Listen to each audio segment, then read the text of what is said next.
Bueno, buenas tardes. Vamos a continuar aquí con este ejercicio que es el que os comentaba que puede ayudar a explicar mucho todo lo que hemos hablado de las curvas resistentes o curva característica de una tubería y la curva de una bomba.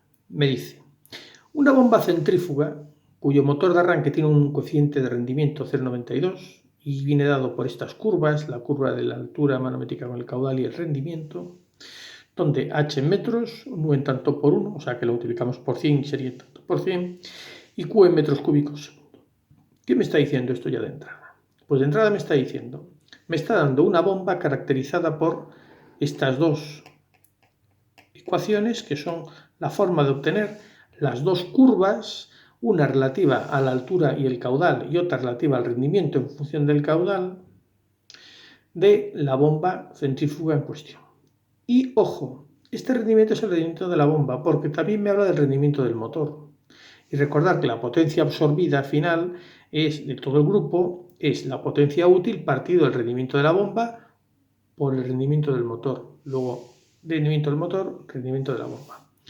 Primera cosa relevante en este enunciado. Segundo, me dice, cuando gira 1400 revoluciones por minuto con un rodete de 320 milímetros de diámetro e impulsa agua a una altura de 35 metros por una tubería de 500 milímetros de diámetro, 737,5 metros de longitud y este coeficiente de fricción.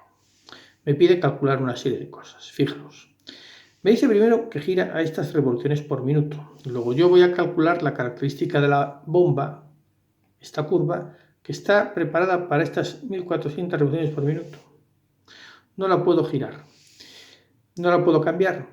Va a girar a estas revoluciones por minuto. Esta curva es la curva esta para estas revoluciones y es inamovible. Dice que tiene un rodete de 320 milímetros. Bueno, no me va a importar mucho, pero sí que me sirve para que luego en una transparencia que tenéis después de esta os quede claro cómo es el rodete o impulsor de una bomba. Es lo que mecánicamente se mueve gracias al motor y es lo que me succiona e impulsa el agua. ¿Para qué? Pues para elevármela a 35 metros. Me va a impulsar el agua a una altura de 35 metros. Y además me dice las características de la impulsión. Es una tubería de 500 milímetros de diámetro, tiene un coeficiente de fricción F de 0,02 y 737 metros de longitud. ¿Para qué me da esto? Pues para poder calcular las pérdidas de carga, diámetro, la F o coeficiente de fricción y la longitud. Con lo cual me está diciendo aplica Darcy y calcula las pérdidas de carga. Me dice ahora, bien, yo sé que el coste del kilovatio hora son 14 céntimos de euro. Este es un término de energía, no es un término de potencia. Vosotros en vuestra casa pagáis la factura de la luz, pagáis un término de potencia y un término de energía. El término de potencia es fijo, pues 20 o 30 o 40 kilovatios, generalmente 40 kilovatios que contratéis, y el término de energía en kilovatios hora. Me está diciendo que el precio es 14 céntimos y me dice, ¿cuánto cuesta elevar el metro cúbico de agua? Luego, tengo que saber la potencia, con la potencia lo que me consume en una hora y saber los metros cúbicos que soy capaz de bombear en una hora. ¿Vale? ¿Cuál será el punto óptimo de funcionamiento? Pues será el de la intersección de esta curva característica de la bomba con la curva característica de la tubería, que yo la podré calcular porque conozco el Q cuadrado más la altura geométrica de elevación. Recordad que la curva característica de la bomba venía dada por la altura geométrica, que es la altura que yo tengo que bombear, más la constante K, que veíamos cómo la calculábamos en función de Darcy, por Q cuadrado. Y luego, en un ejercicio dialéctico me dice, como segundo apartado, me dice, ahora mismo usted determíneme cuál será el precio del metro cúbico de agua siempre y cuando sea al mínimo coste. Y para eso tendré que modificar la velocidad de giro. ¿Cuánto será la velocidad de giro? Luego esta curva, característica de la bomba, e inamovible, solo me vale para 1450 revoluciones por minuto. tendré que utilizar o aplicar las leyes de semejanza que habéis visto en el apartado de teoría, donde el caudal a 1450 revoluciones por minuto partido el caudal a X revoluciones por minuto era igual a 1400 revoluciones por minuto partido X revoluciones por minuto. Y la otra ley de semejanza me decía que la altura manométrica a 1450 revoluciones por minuto partido la altura manométrica a X revoluciones por minuto era igual a 1450 al cuadrado revoluciones por minuto dividido X revoluciones por minuto al cuadrado. Calcularemos entonces el número de revoluciones por minuto en base a esas leyes de semejanza. ¿De acuerdo? Fijaos, cuando decimos el rodete, yo puedo actuar, aquí tenéis un rodete, la imagen del cuerpo de la bomba, y lo que va adentro, o la carcasa, y lo que va adentro es este impulsor que gira merced a un motor, y ese motor que consume una potencia además, y ese motor en su empuje, o en su giro de este rodete o impulsor, pues lo actúa.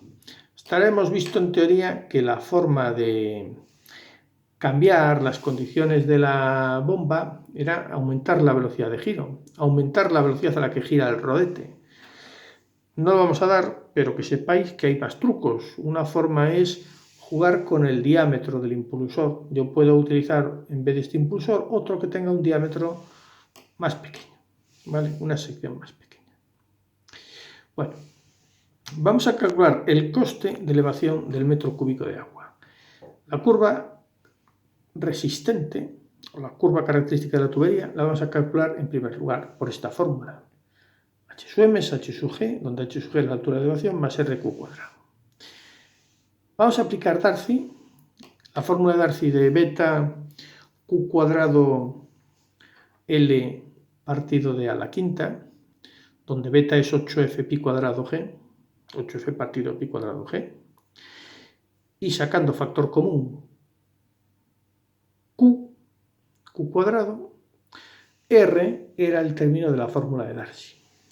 Luego R lo voy a calcular, es 8 por F, que es el coeficiente de fricción y es dato, por pi cuadrado, por G, pi cuadrado G, aceleración de la gravedad, por L, longitud de la tubería, y del diámetro de la tubería. Todos estos son datos. Coeficiente de fricción 0,02, 777,5 metros la longitud de la tubería, 0,5 metros el diámetro de la tubería, y me da 39, esta R, o K. ¿De acuerdo? La altura geométrica es la altura a la diferencia de cotas, y hemos visto que eran 35 metros el enunciado. Luego ya tengo que H sub m es 35 más 39 cuadrados. Por lo tanto, el punto de funcionamiento de la bomba va a ser la intersección con la curva de la bomba. La curva de la bomba, incógnita H, incógnita Q. La curva de la bomba, incógnita H, incógnita Q. La intersección o la resolución de esta ecuación, que no es otra cosa que la resolución de esta ecuación. Esta, una ecuación, dos incógnitas, otra ecuación, dos incógnitas. Bueno, pues resuelvo este sistema de ecuaciones y me da el punto de corte donde se cortan las tuberías. Y ese será el punto óptimo de funcionamiento. Luego, si yo igualo y despejo la ecuación de la bomba y la ecuación de la tubería, la curva de la bomba, la curva de la tubería, llego a que el caudal, y las igualo, aquel caudal es 0,575 metros cúbicos segundo y la altura es 47,89 metros. Como yo conozco este caudal, me voy a la curva o a la curva de la ecuación de la bomba que me da el rendimiento y metiendo aquí el valor de Q que acabo de calcular, obtengo el rendimiento y me sale que el rendimiento es 0,782. Vamos a continuar.